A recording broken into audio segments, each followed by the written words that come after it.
Oh. Hi, this is Random Access. You're listening to Random Thoughts. I'm here with Shane Schultz from Serenely Speaking. Good Good evening. evening. And And it's it's Friday, Friday. It's January. January 9th.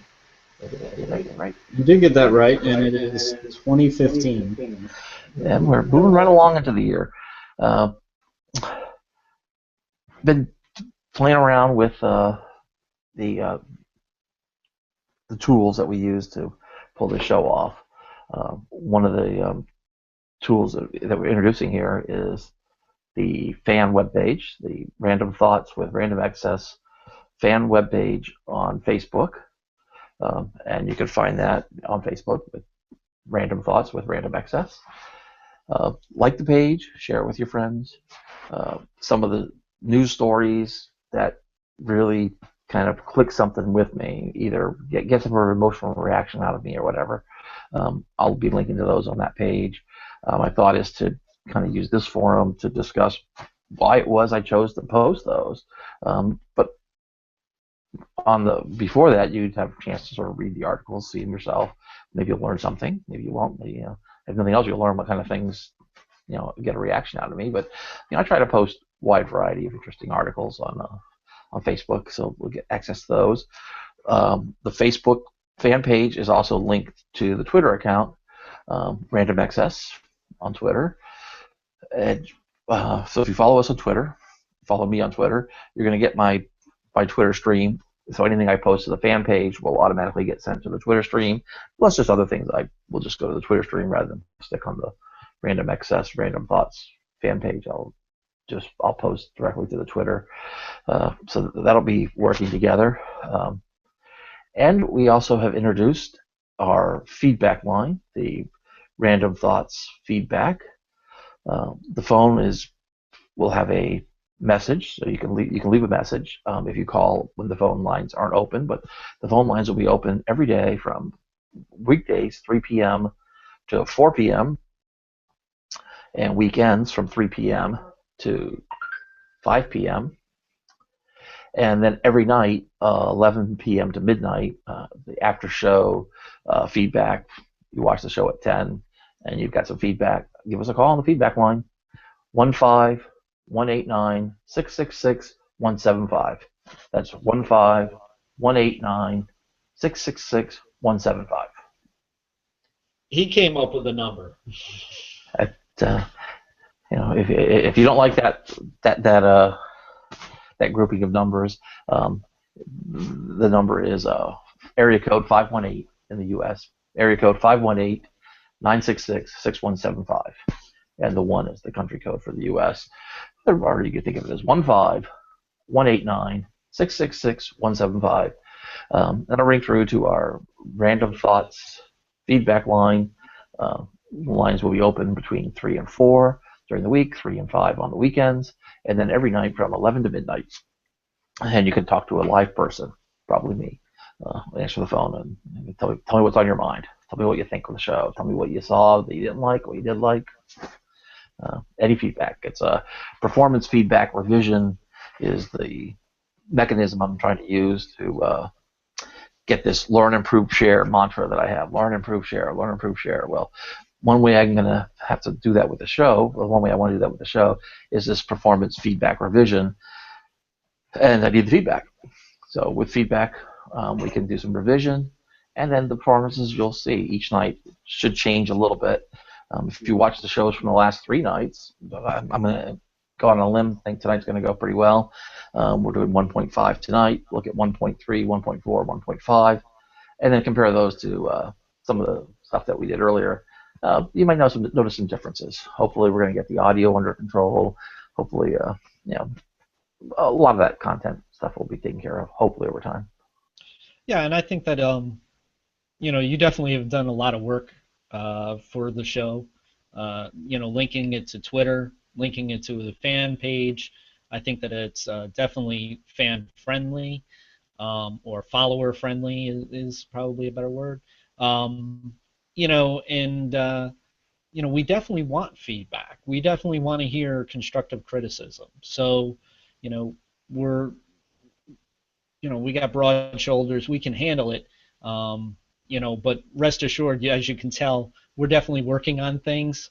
Even though that the show might not be perfect, which it's never going to be, but at the same time, we're working on things to make things better and even more interesting. So we're we're definitely in it for in the it for the long haul here. here, and we're looking to make a difference. Okay, great. Yeah, and along the lines of getting more fan interaction, another feature we want to include, and this is going to definitely take participation on that end of the screen over there, is live audience. The way the on-air Google Hangouts on-air works is it allows us to have a video conference with up to 10 people. That gives me, Shane, and if we have a third sort of speaking guest, that leaves at least 7 slots open for a live audience. And the idea is we're going to open up the room by 9:30 at the latest, open up the broadcast here at 9:30 at the latest, maybe closer to 9, and we'll have group chat. Whoever comes in, we'll all be here on video chat talking to each other. I might look a little distracted because I'm going to be getting the show ready, but I'll be listening and talking. Mics will be open. We'll be having a good time there. We'll be able to see everybody on the screen who's in the room. You will be able to control who you see in the room. You're going to see when you come in. If you come in and do this with us, along the bottom of your screens. This is with Google Hangouts, so make sure that you can run Google Hangouts, and then you'll get an invitation to join when we actually do this. So if you're able to run Google Hangouts, what you'll do is you'll get an invitation right at the time we're doing it. You'll follow that link, and it'll bring you into the room. You'll see all the cameras of all the people who are in the room, and then you'll be able to click on the different cameras so you can see the different people. So you can click on who's speaking. The camera there is a feature so it automatically tracks who's speaking for you, if we prefer to do, or you might want to just click around and see who's in the room, and you can see bigger pictures of them. There's also a chat window, message chat. So whether it be texting, chat, and then there'll be voice and video. And then all that will happen is when the broadcast goes live, we'll mute everybody's mic except for Shane and I, and if we have a third guest, then their mic will be unmuted. And then for the 30 minutes during the show, between 10 and 10:30, everybody will be unmuted except for us. And then it'll just cut down on the chatter and feedback and all the other things that go on. And then when we go off air, we can all still be in the chat room, and we'll deconstruct the show. How did it go? What did you see that you liked? What did you see that you didn't like? It'll be real-time feedback. Shane and I tend to watch the show on YouTube right afterwards, so we would invite you to kind of watch with us, because when we're in here and you're playing with the mouse controls and you're moving the cameras around, you might not see exactly what gets broadcast. That's happening, on my screen. You won't be able to see it if you're messing with the buttons. So you might want to watch the show and see how it turns out. Maybe I'll be sneaking you on camera. Make see what you're doing. If I see somebody looking like they're doing something they shouldn't be doing on camera, they may pop up on camera. Who knows? I don't think I would do that. But there won't be your voice won't be on. But you will be on the video as the audience. The audience videos on the bottom will be part of the tape. So the people who tune in and watch, when you tune in and watch, you'll be able to see yourself down there. So the regulars will get to be known. It is limited space. It's 7 spots, plus 8 for the speaker, and then Shane and I. So it's 10 people altogether. So there is a first come, first serve. Right now there's lots of room because it's just there's nobody here. So there's 8 spots open right now. Once we actually get going, though, and we hit the broadcast button, nobody's going to be coming in. I'm not going to stop what I'm doing to then get the invites out. And how do you get invited? Good question. I heard 3 people say that already. How do I get invited? How do I get invited? You visit our fan page, the Random Access, the Random Thoughts with Random Access Facebook fan page, and in there you can message me during the day on the day that you want to attend. This is a day-by-day, first come, first serve. On that day, you send me a message. I'm going to need your Google Plus name so that I can find you. And you have to give me enough information so that when I type your name in and there's 50 other people that have that name, that I can still track you down. one way to do that is you can try and find me on Google Plus in advance. We can get you hooked up so I'm in your circles, so that when I search your name, it'll default to a name that it recognizes in my circles. So, so keep that in mind. But that'll be a day by day, first come, first serve. There won't be any standing invitations. I want to do it. It's kind of on the day by day, first come, first serve basis. And then if you want to come on and with us during the live broadcast, we could talk about that. And I'm more than willing to let anybody on, but I think we might first have you join us in the pre-chat, the pre-show chat, the post-show chat, and sitting through the audience a couple of times, at least once, but maybe twice, just so that I can get used to talking to you on air, get used to, so you can get used to talking on the Google Hangouts before we go to tape. I understand that, Shane and I were stumbling through it ourselves, and you might like that opportunity. Well, I invite you, if you want that opportunity. You could do it on your own dime, but over here we're gonna, I'm gonna have you do it at least once, maybe twice, and then you'll get also a feel for the kind of stuff that we talk about, and how the chat goes, and learn the controls, and then when we sit down, and then we'll just bring on one guest at a time. It's gonna, I think, be too complicated if there's 3 speaking people for the short 20 minutes that we're gonna do, a half hour. I have a feeling these things might run a half hour to 30 to 45 minutes now, especially as we're kind of hitting a groove, hitting a place where I'm more comfortable speaking. These are still random thoughts, but they're flowing a lot easier because I'm not forcing them. And it's a little bit scripted in the sense that I spend time thinking about what I want to talk about. Like today, I wanted to talk about what we're doing right now, which is talking about these these features that we've added, the audience participation during the show, the feedback line, and the random thoughts with random access fan page on Facebook, and that link over to Twitter. So you can follow all that. And then, of course, on Google Plus, you can follow me on Google Plus. It won't be under the name Random Access on Google Plus. It's Wayne Hacker. It's my actual real name. So, but you don't have to follow there on Google if you don't want to. But you do have to if you want to participate. Make sure that you can get into the Google Hangouts. I don't know, Shane. Do you have anything for that you want to add? I think this is a real neat way to be able to watch the show. It's, as you say, we have 7 spots that are open, and it allows you to be right in the show without being able to speak, but you're right there hearing us right in a live show. You're able to chat in the chat room. You're also, you're privy to the beginning of before we go on air, and you're privy to when we go off the air. And I got to tell you, that is some of the most entertaining moments of the show, because we're trying to, we kind of was like take a breath and say, oh, well, that was a good show, or oh my God, what in the world was that audio doing, or and everything like that. So at the very least, you're going to be entertained, and and also you're right there. So it's something unique. It's something different.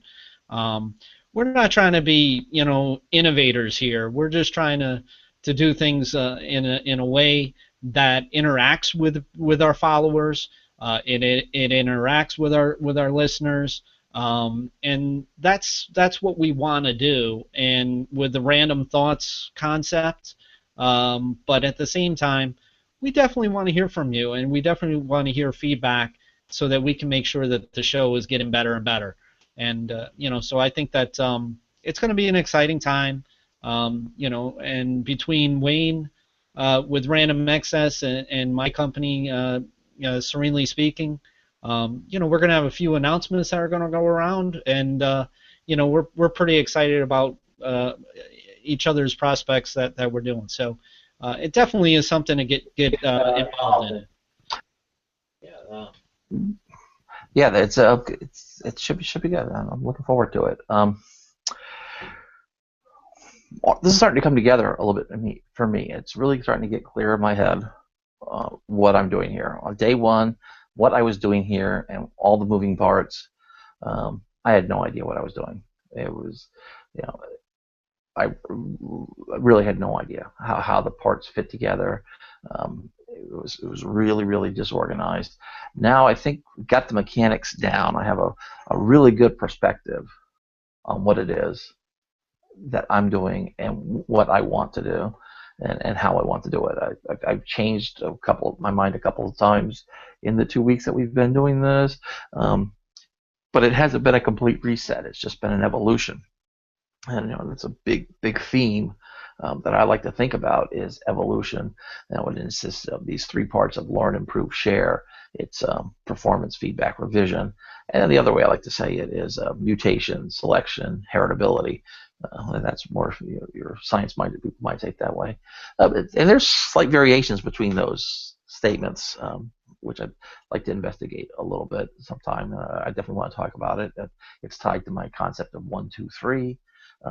Evolution, which is cyclical, and maybe it's more accurate to think of it as a spiral, a helical spiral, because it does go around, but when you come around, you're actually a little bit further along. But it cycles around: learn, improve, share. Learn, improve, share.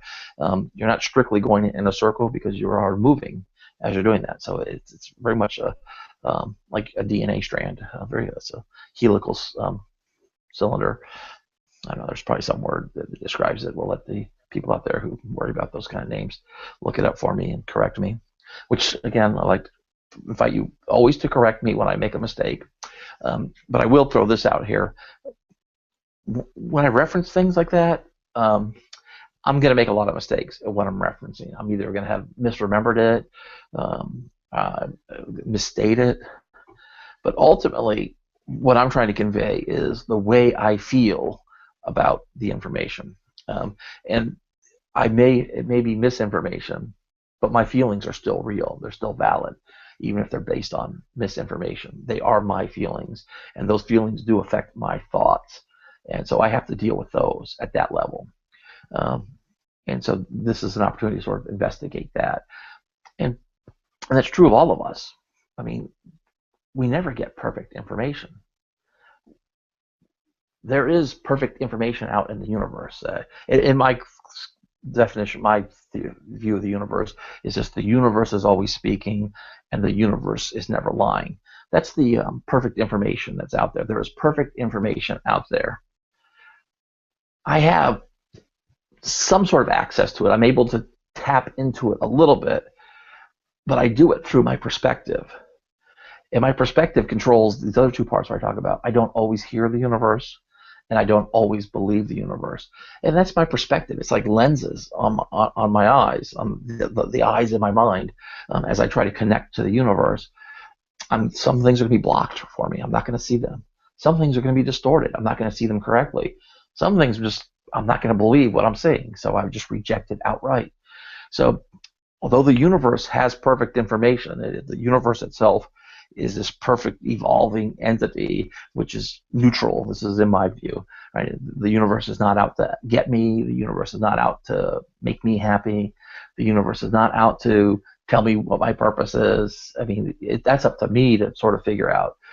All that stuff's out there, but the universe is not spending a lot of time worrying about Wayne. I mean, the universe has got to deal with the universe.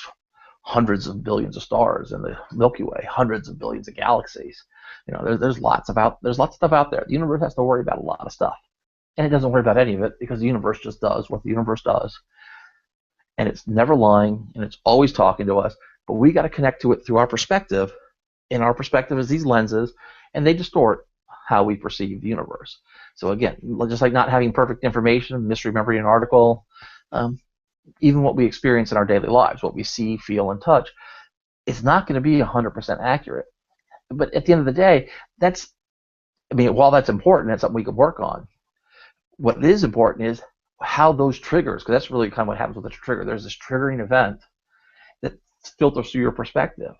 So 2 different people watching the same triggering event could end up having very different reactions first off the bat because they see completely different things happen. 2 people can watch something happen and they have a completely different interpretation of what happened. So they could have the exact same backgrounds with everything else. They could have the same sorts of emotional reactions to the same sorts of things. But if they see different things, they react differently to the same situation, and that's an interesting. That's something to think about. And we can all do that with our perspective. By changing our perspective, we can change how we react to certain information. And so, examining how we react to triggering events gives us a chance to, when I say us, I mean me. Gives me a chance to ask that question: is this the kind of person I want to be? Do I want to be the kind of person that reacts to that kind of situation? And if the answer is no, then I could have a couple of choices, but one of the choices is maybe I should just look at that situation differently. We talked a little bit about that yesterday with dealing with a crisis. Something is happening to me, and I feel I'm in crisis. And being an all or nothing thinker, I don't have small crises. I have a big crisis or small crisis. They're all just crisis, crisis, crisis. And every single one of them is Army pounding at my door. It's a SWAT team trying to get in, and they're pounding, and I am cowering. That is my initial reaction to a triggering event because of my perspective. My perspective is telling me it's a crisis. And we talked yesterday how you can shift that perspective from crisis to a challenge. Hey, there's a challenge here. There's something going on, and challenges, and I have to spend the time now before the crisis starts pounding at my door, realizing that, hey, a challenge is not a bad thing. Challenges, they can be positive, they can be negative. Generally, a challenge is just a neutral thing, and it's up to me how I face my challenges, and do I rise to the occasion? And I think as humans, we tend to rise to the occasion, or we'd like to rise to the occasion, but the challenge itself is pretty neutral. So I can shift a perspective to this neutral position, which is now a little bit more accurate. And now, if I recognize it as a challenge, I can accurately perceive what is happening. Go ahead. Yeah, and I think that another thing that I want to bring up is I use often in when I speak is suspension of disbelief.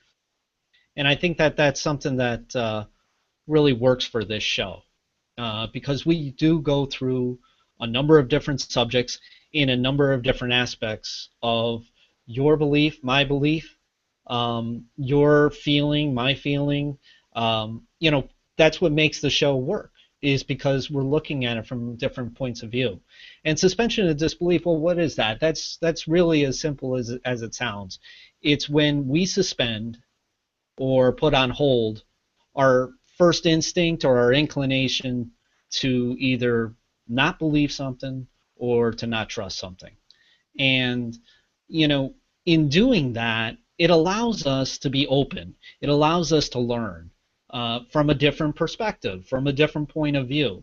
And I think that this is what this show is really all about, is to open the eyes from another point of view.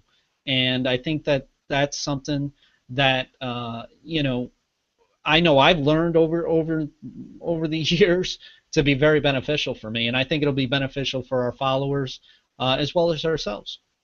Yeah, in fact, Aristotle, famous philosopher from back in ancient Greece, 2,500 years ago, he has a quote along the lines of, the ability to hold a thought in your head with which you disagree is a sign of an educated man. So it's very sexist sounding. And so, but it's that idea that suspension of disbelief doesn't require you to change anything that you fundamentally hold true in your heart. But what it does is it says, okay, I'm going to put it on pause. I'm going to try and see it from a different perspective to see how it fits. I'm just trying it on to play it out. I'm going to let it play out in its own terms. I'm going to give it some, a chance to play out before I shut it down. And a lot of times when you do that, you find out why you don't believe that way, because you play it out and you give it all the, the opportunity, I give it all the benefit of the doubt I can, and then it still crashes. You say, well, that's the reason I don't believe it that way. But you also surprise yourself sometimes when you do that. You say, oh, you know what?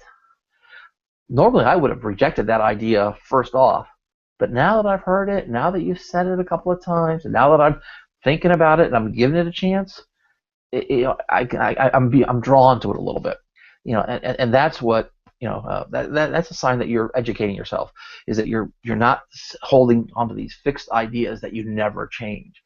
Life is evolution. That's, if you're not evolving, you ain't merely dying, you're dead. Life is evolution. Learn, improve, share. Anything that you hold on to Any thoughts, you have to be willing to interrogate them. You have to be willing to move on. Which, get back here to this perspective thing, because and then I want to maybe kind of go ahead and wrap this up, because we're still taking a couple of episodes here, I guess, to talk a little bit about what drives my thinking at a very high level. This is like, we're not even talking about what I'm thinking. This is just the kind of things that drive my thinking, or that I want to drive my thinking. I want to think like the kind of person that I want to be, and that is to be open, and that is to think deeply about subjects, and to be willing to think deeply about subjects, before they come up. So that way, when they do come up, that I have some context for which to think about them. And so that's so this perspective is an important thing. And again, with the crisis becoming a challenge, that already eases my perspective. And so I started having a much favorable, much less emotional reaction to it. I'm not cowering in the corner when the crisis arises. But then I play the little perspective game. I say, well, you know what? I could monkey with the perspective a little bit. I'll use the word opportunity, because to me, an opportunity is full of optimism and promise and hope. There's goodness in opportunity. In fact, when opportunity knocks, you want to answer the door, versus when the crisis is pounding the door. My gut reaction is to not answer the door, but by viewing it all the way from crisis to challenge to opportunity, now I have a willingness to open the door when it starts happening. So when I find myself in a situation, just by changing my perspective and thinking of it as an opportunity, I'm already having a different emotional reaction to the exact same triggering event. The triggering event hasn't changed. Whatever it was before, it's the exact same event. I haven't changed how I react to things either, but I'm changing how my perspective on the event. If I was still viewing it as a crisis, I'd be having my crisis response. But because I've changed it to an opportunity perspective, I'm having an opportunity response. I'm a little hyped up. I'm a little anxious, maybe, but in a positive way. I'm meeting it head on, and I'm taking care of business. So that's just an example of how perspective can start affecting your emotional response, and then that emotional response starts affecting your thoughts. How you deal with it. Because your thoughts will be like, what do I do about this situation? What do I think is happening? What can I do? What are my options? If you have positive thoughts about the situation, you start thinking of positive options. Your list of options is a different list. And it's that same triggering event, the exact same triggering event, because you've altered your perspective a little bit. You've got a chance to have a different emotional response, which allows you to have different thoughts about the situation, which allows you to take different actions and get different consequences.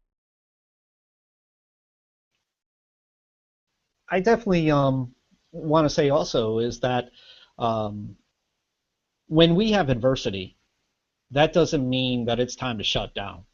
When it comes to adversity, when it came to the show, when we first started, when it comes to the perceptive situation, which you're talking about when you're in a crisis situation, or when I'm in a crisis situation, that's not the time to shut down. That's the time to ramp it up, and that's the time to take it as an opportunity in order to go further. And I think that's exactly what we've done here. And by a lot of work on your side, I'm a co-host with this show.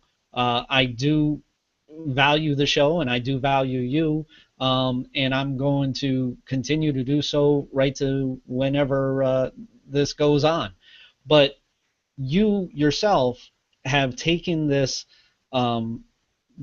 this look upon it as to where you were challenged. You were challenged in a number of different ways, and you actually listened to feedback. You made some changes, and now you're taking that challenge on head on.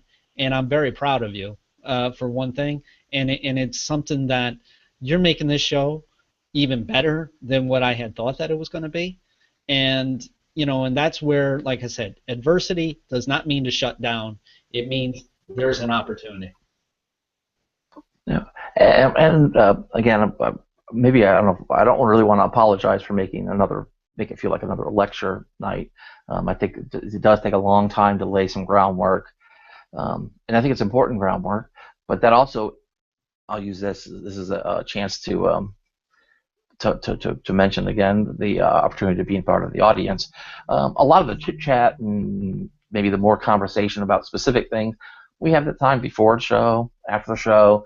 But I do want to try and be as serious as I can during the show, and funny. I mean, I want it to be very, very natural, but I don't want to just start talking without any context about how Wayne thinks about things. And I don't want to have to explain this every single time I start to think about something. Say, oh, I better explain how I think about things. So having a couple episodes like this where it gives you a sense of how I think about things might help fill in sort of the gaps of what I'm talking about. And the other thing that I think you're going to find out when you participate here is I might talk about the same sorts of things. It seems like there's a lot of repetition, but I think the repetition is not exact repetition. I think you get slight variations. Just like the vision from your eyes are almost exact, but sometimes it's a little bit different. And when you can compare the differences, you can take advantage of the differences in presentations that I do from one night to the next. And those differences can give you some insight that you wouldn't ordinarily get. An example, I like to think of different examples like images, but I could take a picture, a photograph, and if I cut it into thin strips, I can take two thin strips and look at one that are next to each other. And if I look at one and look at the other, if the strips are thin enough, they look pretty close to the same. I mean, depending on how much high frequency information is in the data, how much craziness is in the image, two side-by-side strips will look pretty much the same. So if I were to describe what was going on, what colors I was seeing along the strip, and then the next strip, it would sound like I was saying the same thing over again. But there'd be some slight differences, and it's in those differences where the devil is in the details that this stuff starts coming together, and that's what kind of happens here, where I start talking about learn, improve, share, and how I see it here. Or I mix it up a little bit. Now I call it performance feedback revision.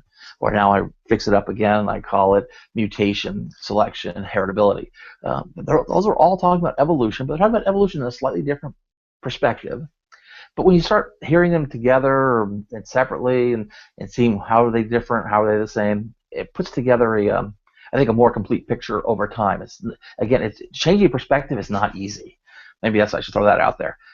I said, hey, just instead of calling it a crisis, let's shift gears to challenge, shift gears to opportunity. Hey, you're done. Hey, celebration. No, much easier said than done. That happens with practice. I'm not there yet. It happens with dealing with simple situations. It happens through repetition. And it happens with trying to do it a little bit different each time until you get one way that it works. But when it starts working for you, you start noticing it. But it takes time. Changing your perspective takes time. But saying those words, I want to change my perspective, that's an easy thing to say. So that's like a bumper sticker. You hold on to the bumper sticker, but the bumper sticker doesn't tell the whole tale. It's the iceberg trick. You look at an iceberg, it's just the tip of the iceberg. That phrase means something. There's a whole iceberg underneath the surface, so you have to be aware of that. So when I throw out these little bumper sticker cliches, they're meant to be tags, little handles, something to hold on to, but they're holding on to something really big, something much more, much deeper, something that takes a lot of time to explain, and sometimes it takes a lot of time to work. And it may sound easy, but it's definitely much more difficult than even I can make it sound like. But it doesn't mean it can't be done. It just means it's going to take time. It's not something that we're going to rush through. I did intensive day treatment for a year and a half. I was going to therapy 5 days a week, 3 hours a day for a year and a half. If it was easy, I don't have to go for a week. Maybe go, once a week for 2 months, and then I could be out. No, I had hundreds and thousands of hours of therapy in order to get my perspective to the point where I'm actually seeing stuff that I can deal with. I'd gotten myself so screwed up and twisted around. My perspective on everything was just way off. Now, it's not, and with some studies, it's not any different at all. In a lot of ways, it's just the way I deal with other people. It's cleared up a lot for me. So I think I want to go ahead and wrap it up now because I think we're over 30 minutes now. We're pushing that 35-minute mark. I think we had a good time talking about the importance of perspective and how it talks to our feelings and how it talks to our thoughts and how the thoughts and the feelings start talking to each other, and everybody conspires to cause us to act. And that's all from a triggering event that's been filtered by our perspective. And the first step, maybe, or a step that we can take is not to change anything else about ourselves but our perspective. And when we start changing our perspective, that trigger event now will have be filtered differently. It will now trigger different thoughts, different actions, and we can get different outcomes. For those of you who want to do more research or want to say, oh, that sounds kind of familiar what he's talking about, CBT, this is cognitive behavioral therapy, or it's essentially that. I mean, I think I've put the random access spin on it. It's another problem that even my therapist was telling me about last week. She said, Wayne, it seems like you always want to tear everything down and start over. And it's like, I don't think that's quite true. But I mean, there's a certain amount of truth to it. I want to see something built up, and I want to make sure that I can build it up myself. So I'll take something, I'll tear it down and build it back up. And if I get back to the same thing that you started with, then I'm comfortable with that. I mean, to me, that's a good sign. It means I'm internalizing what it was that you were trying to teach me. But sometimes I put it back together. There's a mutation, and through that mutation, I have a little bit different experience, and I get something that works for me. And so then I get to evolve. And that's not a matter of rejecting anything that anybody's done. It's not like I forget when I tear down a system and build it up again. I didn't forget what was there, but I am willing to tear it down to the ground if I have to rebuild it. It's just kind of the way I approach mathematics too. I won't bore you with that fact, but go ahead, Shane. No, I just wanted to say that your perspective is definitely a unique one, and it's one that I definitely learn from, and I know if I learn from it, then others can learn from it. I think that I think your perspective is changing, is an ongoing change, as well as mine. To where even like with the show itself, we had one vision as to how we were going to go about it. We made some changes, and we've noticed that there's definitely a positive vibe about it. Now we're making changes in regards to interacting with the followers. So I think that's that all goes by perspective being an ongoing thing, and allowing yourself to be that way. And I think that's what this show is all about. Okay, on that note, I want to go ahead and wrap it up. Those have been some random thoughts with Random Access and Shane Schultz from Serenely Speaking. And we'll be back here tomorrow night for continuing the conversation. Who knows what we'll talk about? Maybe it'll actually be some news stories, or maybe some rant and raving. Yeah. Who's to say? We'll have to tune in tomorrow and find out. Take care, folks. Courage.